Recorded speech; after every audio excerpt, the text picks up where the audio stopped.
Welcome back, everyone, to the NECC Highlighted here with week number 2. I'm your host, Orbital, and I'll be giving you once again some of the highlights as well as some of the funnier moments of this week. Without further ado, let's get started with the highlights. Ace only has that pistol to work with to try to extend out to catch Stan off guard, but cannot find the space to do so. Ace will finally fall and is all the way up to Baldilo Goblin once again. Stuck in yet another 1v2. Will drop it down to a one-on-one and finds the kill! I mean, we've seen people go crazy at points. We really have, and Defenestrations is one of those at points. Every single member feels like RPI have had a time, and they do it again! Defenestrations goes ahead and locks in game 1. You know what? I've seen 10-2s become 12-12s. I have seen that occur, thus I always believe. I believe, but can the Warriors do just the same thing off of their attack? They're able to at least get one down, but it's a couple threes they can't afford, and that's going to be 3 for Maddie. Look, you said that they would have control as long as their gadgets. We're going to start trolling them. They're looking for the ace, and you know everyone's pulling off, backing off. T-Mill is going to do a one-on-one with a right-click feed. Do it as they will! Able to make a nice quick dink. They sink them down. That's an ace to start off the next round. Was given. Excellent knows. Trailblazer going to be used, but immediately just gets canceled out thanks to a null command. Rymaster, though, able to at least drop low key. She hurt me. Gonna be tapping the spike there. Rymaster with the spray, able to get yet another. And now She Hurt Me walks out. Perfect timing. Operator barrel right into Rymaster's side. Mampa trying to make this one work, but now there's more than enough time for the orbital strike to come through. Doesn't matter.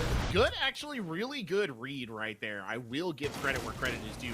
Great read by Salty Archer to try and come out and challenge that, knowing that the check was going on. Probably heard that coming in. Now the flashes are coming back. He's got to run. That's the second exothermic being placed down. Slade trying to get very aggressive on the back of this. Good play from the smoke here, just trying to slow it down. Kills, how ironic, with a smoke canister. Are you kidding me? Look at Barton come alive. Complete destruction of the Waterloo Warriors attack. They die right outside. And this is just looking like Milwaukee might actually win the round somehow. Despite being a man down, Aqua needs to waste 10 seconds or kill 3 members. Danny Destructo goes down in a frost mat. There's no chance to revive. Gets the kill onto the Jackal. And now all Aqua needs is the kill onto a Short Legend. But he doesn't know where the diffuser is. He gets the kill onto the confirmed player. And yet somehow a Short Legend gets the kill onto the Frost after putting down the diffuser. John, a series of emotions. They're not going to face check, but Nefty is going to drop a ward, and now they know. Vel'Koz is on the bot lane. Kuzan is ready to go. Teleport is available, so they could make this a 5v5.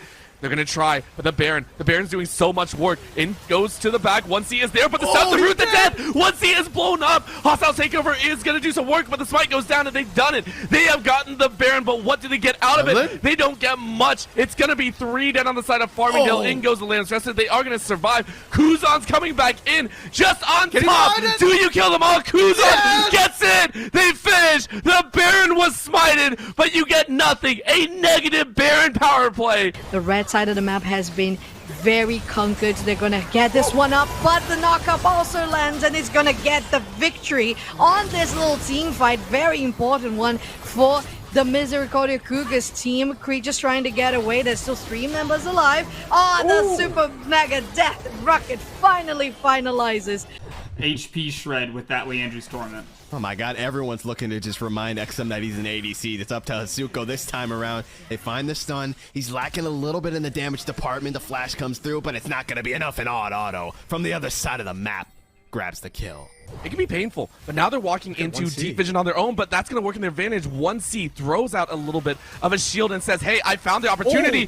Nukd said, let me have a chance. The hostile takeover did so much work. It caught him in a corridor, and Assumption catches. If anything is going to help you with aggression, though, it's the rush. Logo throws that one out. That's dead. Wants to look for that Terror Surge, as well as HMAR potentially combining that with the Bastion ultimate would be beautiful. They don't quite get to do that just because of the situation that they're in, and the Bastion ult sort of goes to waste there. Does find the elimination onto Nullen, but for now, at least they get the team kill. They get the point cap.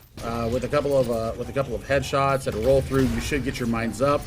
But you're looking at mines here, all in the cornerway. Then soldier on soldier violence, Combined with a blade coming out from Ghost. And this is threatening to be another 100-0. One lone Kiriko on point with a Fox to back her up. Unfortunately, won't be near enough. to take out the entirety of AMCAT. 100 to 0 to AMCAT as they take Ilios. They have to find in the middle of the field, fairly open for Antsy, however, but the pass forward for Ace. However, Antsy just lurking, waiting for that ball to calm down a little bit, and then ripping a monster from the middle of the field. Defense goes, huh? Antsy? Shot? And it's already in the back of the net before they even perceive it. They're just sitting back and watching what's happening in front of their nets. And maybe if someone accidentally turns the channel over, then they're going to get up and get that remote control. Goodness me, I feel old once again. But look, this has been an excellent final 2 minutes. A real great demonstration from JW Yellow in how to lock down a game. I'm going to eat my words, aren't I? Backboard, wait for it. No, Antsy there gets there just in time, wins the race. It's going to go right down the other end. Boom! 4-2. Of course, not everything works out just as expected. Sometimes they do go right, just with a few tweaks along the way. Here are some of this week's Misclicks, some of the funnier, more random, and more enjoyable moments of the week. On this first floor, not really having the ability to actually help on the site. All right, it happens sometimes. Just the ability saying, all right, I give up at that point. But now Quality just has to hop in. This is the only window he can really go through. If he goes through the other one, it's a frost mat. Flashes himself as well. This 1v2 isn't going the best way. Has to reload, doesn't have the bearing. 9. John, I don't really like the odds here, and it is down to 0. A comedy of errors in that engagement. To get themselves up to the photon barrier and at least get some point presence. All right, they're going to go, oh no! The boop immediately as the teleport comes out. Chargers trying to do something a little bit different, but they put themselves in such a vulnerable spot. Nobody even gets a chance to touch the point. Mustangs were all over that read. And that concludes the second week of the NECC. We're excited to showcase even more collegiate moments and want to make sure that you're able to get into it as well. If you find a funny moment during one of the broadcasts, make sure to clip it and send it to the link below, and we'll try and showcase it on the next NECC Highlighted.